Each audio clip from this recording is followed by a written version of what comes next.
الفتوة. Juste une histoire qui m'est arrivée dernièrement, enfin c'est passé l'hiver dernier. On était à la mosquée avec un frère, on était posé, et l'imam de la mosquée nous a dit, c'était un samedi soir, il neigeait, je me rappelle, on était posé tranquille, l'imam de la mosquée nous a dit, les frères, vous faites quoi ici? Bah, l'imam, on est posé, on est en train de boire le chai, on est en train de boire le thé, et il m'a dit, ils sont les jeunes. Je dis, bah, non, on a dit, bah, les jeunes, ils sont à la chicha, comme d'hab. Il m'a dit, et vous faites quoi ici?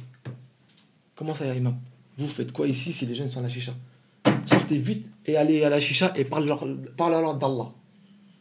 Je veux dire que, Wallah, quand il a dit ça, mon nefs, il a dit, mais Ibrahim, laisse tomber, reste là, qu'est-ce que t'en as rien à foutre? Je vous jure, c'était comme ça. Mon nefs, il m'a tellement coincé, il m'a dit, mais qu'est-ce que t'en as rien à foutre? Reste ici. Et les savants nous disent que quand ton nefs, il bloque dans une action, vas-y. Ça veut dire qu'il y a un grand bienfait derrière. Mon nefs, il me coince, mais mon cerveau, il me dit, Ibo, il faut que tu vas, parce qu'il y a une grande ouverture, vas-y. Moi, on s'est motivé avec le frère, on est parti. On est monté à la chicha.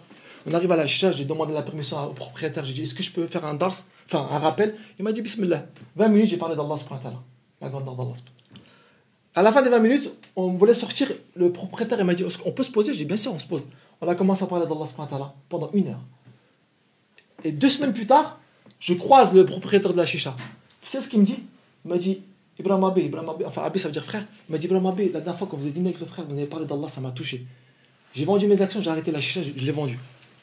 Ils ont carrément arrêté la chicha. J'ai dit, mais mashallah, j'ai dit, waouh, on a été la cause pour une grande chose.